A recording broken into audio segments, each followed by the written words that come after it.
What happens when the unthinkable happens in World of Tanks, and today we have two insane replays that are going to showcase exactly that, and hopefully this will be an interesting one for you guys to see, and of course hopefully get a little bit better by watching these players play. And what exactly do we have in today's video? Well, it is of course on Malinovka, and it is going to be a really good showcase of how this heavily armoured vehicle, the E100, can still perform in today's meta, being that it is a very old tech tree vehicle in World of Tanks, and of course that's what we're going to be showcasing today. Two old tech tree vehicles that are still competitive in today's meta, and hopefully you'll find out some of the spots that you can use as well on these maps and the scenarios that you can create to have a better game.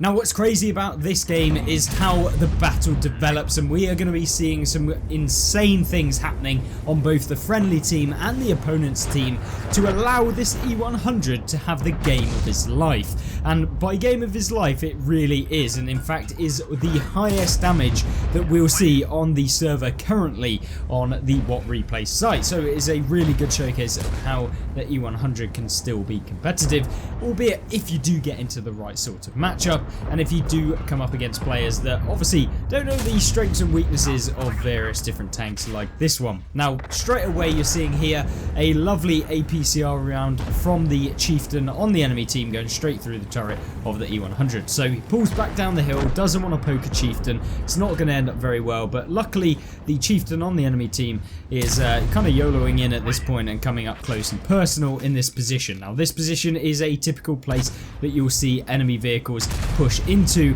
and it is not a easy place to dig out a Chieftain, since, you know, turret armor being as powerful as it usually is. Now, luckily the T95 exposes the side of his turret, which allows him to get a really easy shell into it, of course loading heat rounds. Obviously E100 and its big 15cm usually requires you to fire heat if you want to be competitive. Unfortunately it is the case, and yes, I know, even when you're playing up against lower tier vehicles, 240 pen on these standard rounds, not particularly amazing. Obviously it's slightly higher than that, it's like 248 I believe, something in that region, but essentially what you're seeing here is premium rounds used against these heavily armoured tanks, the E75, the T110E5, making sure that you can pen, and unfortunately it is the case that you do have to fire premium every now and again. But in this game only two of the opponent's tanks have been taken out, and you might be thinking they're down by 5,000 hit points within just 5 minutes of the game starting, and they are down by 7 vehicles, which is crazy to say the least, and it is not looking good for the E100, but it's about to change entirely as he realizes what he needs to do and starts developing his playstyle to combat with some of these vehicles. Now, with the E75 and some of the tanks that have pushed up being taken out, it now allows him to push up a little bit more. The Chieftain is on a one shot, and he's now angling exactly how you would want to, positioning yourself at about a 45-degree angle from the opponents. It's going to generate the highest chances of you bouncing, as well as the fact that a lot of the places where you can be penned can be hidden by the hill area, as you can see by him angling like this, because a lot of the time you can get penned in this section here, which is a key weak point of the E100. Now, unfortunately, we now have a Spatuk on this side trying to plow a few rounds into him, and he does successfully manage to hit him, but with only a minuscule amount of hit points left, it is really imperative that he pushes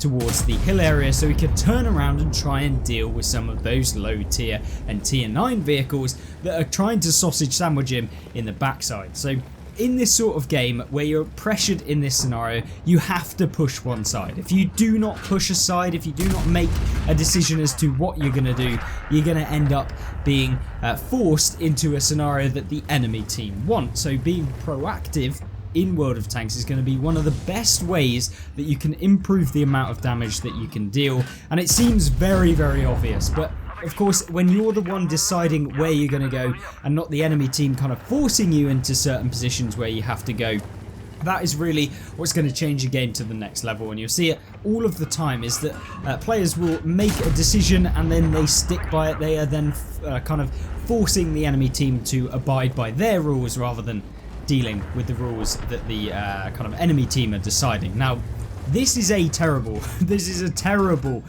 result right here. I mean, it's not looking good.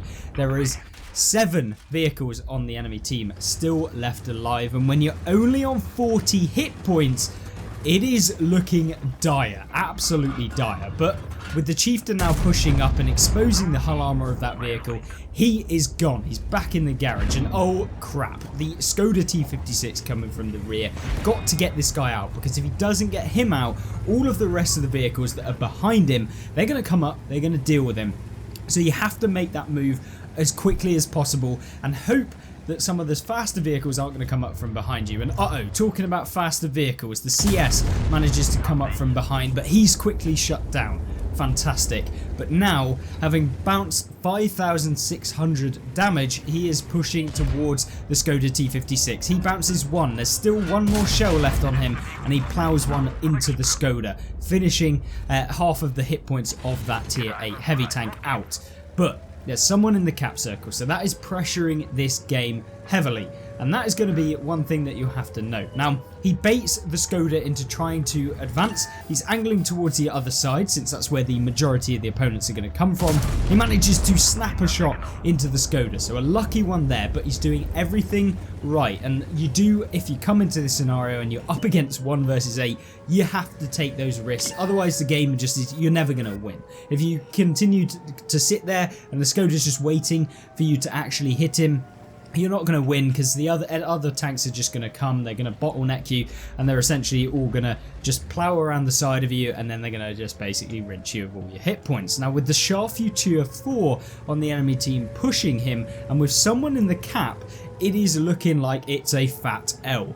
But there is still hope in this game, and the Waffle Panzer 4 are now pushing up, so there's 2 vehicles that can get a shell. And don't forget that there is also a Vipera, a Stritzvarm, and there is also another vehicle on the enemy team still left alive. And here we go, the autoloader's now pushing round. He's trying to get the shot on the lower plate. Luckily, our player here is angling, as you should always do when you're in a brawling scenario. He's now over-angling, because the Char Future is trying to go for that lower plate. Exactly what you want to be doing. You could see he's looking right the way down, he's over-angled, and the Char is basically just throwing right now. He should have gone right the way around, got to the rear of the vehicle, and then finished him off. But the Char is now on a reload. That tank has a horribly long reload for the E100 to basically just push around. He's not going to be able to reload, and he shuts him down. Oh my word, the fact that he has been able to survive this long and up against this many tanks, I mean, hello? What were the enemy team thinking in this game? Genuinely, maybe they weren't thinking. And here we go, the next vehicle on the enemy team to try and throw away their hit points. Oh crap, the STRV actually bounces the round. I mean, he had to snap that one. The AP rounds there, trying to hit this STRV, but the STRV now trying to do that slow creep tactic to push forward, but he's able to try and connect one to the top of the turret. The STRV doesn't decide to push the E100, one of the biggest mistakes that he could have made. He should have come down, should have tried to use the gun depression, get a shot into the E100, game over 100%, but he doesn't do that.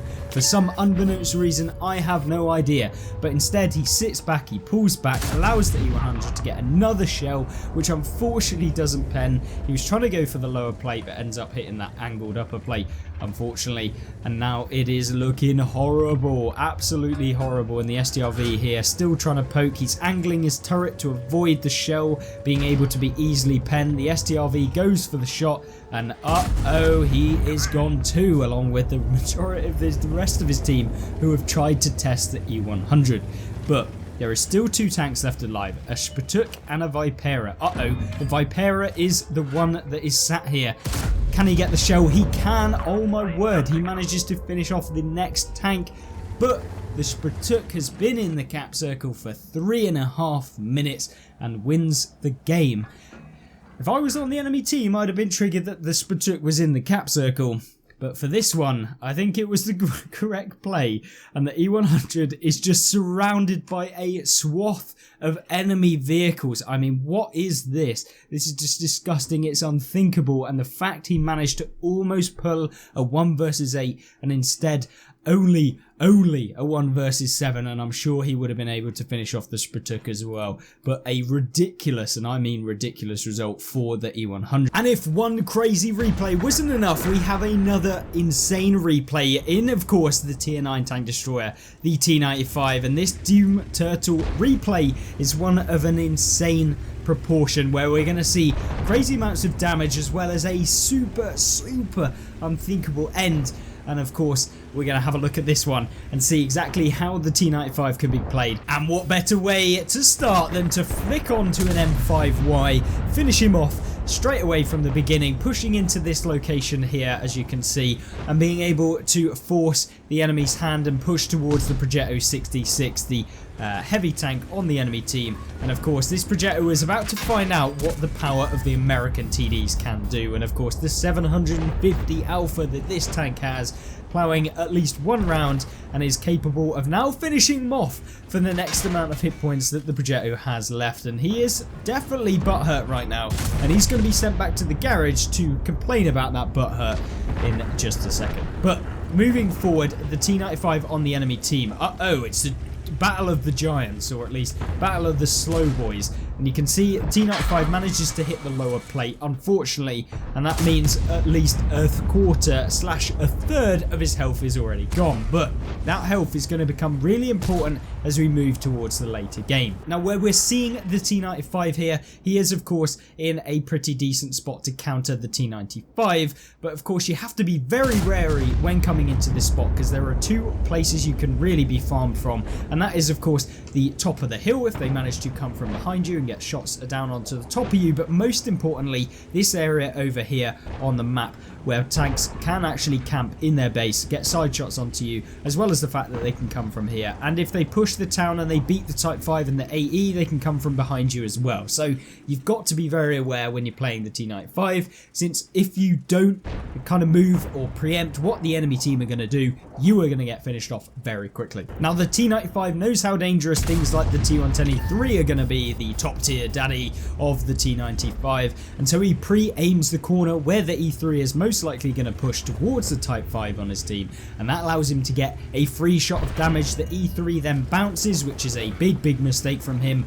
and the APCR rounds of the T95 more than capable of going for the lower plate, but unfortunately doesn't manage to pen. And what we were talking about earlier, where someone can come from the side, it just has. The 25T comes from the side, not what you want to see, but luckily his teammate in the E50M is going to try and support him here, which is exactly what you want. And the E3 fluffs the shot. He fired way too early, not really able to get an easy shell, to be honest, on the T95. I don't know why he fired, but he does, and that allows the T95 to push a round straight into the lower plate of the E3, which is no problem when you have the premium pen that the T95 has when it's using this big old 15cm. Now, although it may not look like it, the T95 has quite a bit of support from this location because of the fact that his team are on the hill, or the central hill, I don't know what you want to call it, the castle.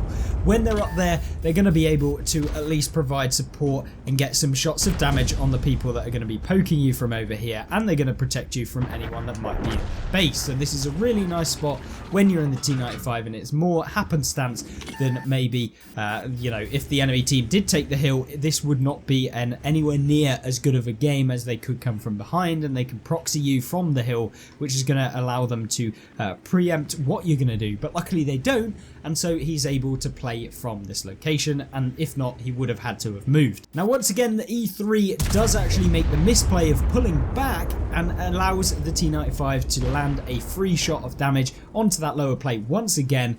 Really nice to see, and of course you're doing everything right, not playing too aggressively. You can't expose too much of your vehicle when you are playing in this tank, so instead he makes sure that he's allowing himself to open up a few shots, but not being overexposing to the enemy team. Now, luckily there is just a few vehicles on the enemy team left, 6 in total, and 8 on his team, so it's looking like they're going to win, but that isn't necessarily what's going to happen in this game, as there are a few dangerous vehicles on the enemy team left, and although they have 1000 hit point advantage, it can quickly change, especially if you're YOLOing into a T95. I don't know why the TVP decided to poke the T95. Probably not the best idea he could have done there, but he loses a decent chunk of hit points and actually gives the enemy team the advantage here. Now, trying to find that shot on the lower plate of the enemy T95, it's a difficult one, and of course is more down to luck than judgment when you're trying to hit that with this tank.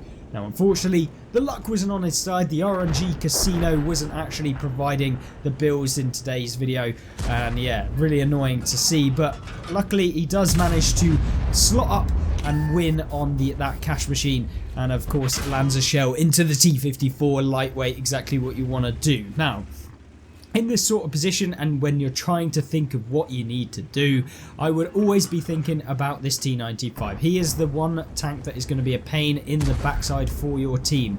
It is a tank that is just super annoying to pen, and of course is going to cause you problems in the later game. But instead, he manages to shut down the T54 lightweight, removing some of the vision from the enemy team. But if you see on the southern side of the map, the E50 and 704 are pushing it towards his Jaegeru. Now, they are in a pretty safe spot from the Cobra. They can't get any shells onto the 704. And of course, up against the Jaegeru is a one-shot. So needs to be a little bit careful of these tanks coming from behind. And that's going to be a real issue for the T95 if they manage to deal with that Jaegeru. And of course, manage to finish off the Cobra. Both of them being a one-shot for that 704. And exactly what we were expecting, the E50M comes from behind. And luckily, the T95 has the reactions enough to turn around and try and deal with the C50. It will take, however, 3 shells to be able to finish him. The E50 is just strolling through the park in this one, doesn't decide to engage the T95, doesn't even really care about him, and takes one in the rear. Maybe he's used to taking one in the rear there, but you know, hopefully we're going to be able to finish him off. And there you go, a second shot, 668 damage, a little bit of a low roll, but it allows him now to at least finish off this E50 with 1 shell. Now, the 704 is the main priority here. He is going to be the one that can take out this vehicle, but going for that pixel on the E50, can he hit it? Can he do it? Yes, he can. Fantastic. 8,000 damage picked up so far, but the AMX on the enemy team, it is now the typical sausage sandwich like we were expecting. So when you are in this sort of arrangement, you want to be focusing on one flank and trying to provide cover like we saw in the E100 game at the beginning, where, you know, you focus on one flank and then you try and limit down the angles that the enemy team are going to have on you from the other directions. But with the T95 pushing towards his FE215B, the friendly team are throwing this game super hard, and they're just wasting their hit points up against the enemy team. They should have played a lot more passively and focus on just one flank at a time rather than trying to push a T95. As we have seen, that doesn't work out all too well, but this position right here is just a pretty safe one right now because the enemy team are only really over on this side. There is, however, a hidden Leopard 1 that could come up from behind at any moment, and that is going to be a real problem. He could even potentially come from behind the Cobra, so you need to be thinking about this in your game, but also focusing on those low health tanks on the enemy team, being that T95 and of course the T57 Heavy. Now the TVP is pushing in, maybe a misplay here as he's going to find himself up against that T95, and of course definitely not a great play there. When you only have a small amount of hit points, you definitely don't want to be pushing in alone against 2 tanks that are capable of at least finishing you off, and the fact that you will have to land 1 pen on them, whereas, you know, they can hit you multiple times with a shell. So yeah, not looking all too good, but he decides to take this opportunity to make the push and try and get a shot on the T95. Now that was a good idea, it didn't work out, but of course you've got to do something now in the T95, otherwise you are going to get kind of encircled and it's not going to work out all too well. Now the enemy T95 doing what you should do in the T95, which is trying to side scrape. Unfortunately for him, the T95 knows exactly the weak points of this tank, and he actually plows one into the cupola, which is essentially one of the weak points, as well as this kind of side of the front of the tank, which is here and here, which can be penned when you angle. And there we go. We once again predict where that Leopard 1 is going to most likely be, which is of course to the side of this vehicle. And then the 57 Heavy also crops up, so a brilliant play here to move around this house and limit down the options of the enemy team, as well as facing all of your armor towards as many tanks as possible, which is something you should always do if you have a heavily armoured vehicle. You want to make sure that you have your armour towards as many opponents that are going to be firing at you as possible. It doesn't take a genius to work it out, but it is something that most people always forget to do, and it's why a lot of people lose so many hit points when they didn't need to, or at least they don't limit the amount of hit points that they're going to take from the enemy team. So in this case, it's now a little bit of a kind of a risk to be sat here, so he needs to kind of once again limit down those angles so that only one of the tanks can finish him off, or at least deal damage. And the Leopard 1 is now pushing the Cobra. Now the Cobra could quite easily clip the Leopard 1, but it seems like he wasn't able to, and now it really is not a good scenario. The enemy T95 is a one-shot, so they're both one-shot for each other, but this Leopard 1 is going to be the crucial tank to worry about. Now he loads an AP round because he needs those APCR rounds for potentially the enemy T95, and wants to make sure that he has enough to deal with him. Now the Leopard 1 misses, and that means that both the vehicles on the enemy team are a one-shot, and so it is not looking all too good for the T95. But can he finish off the Leopard 1 before he finishes him? No.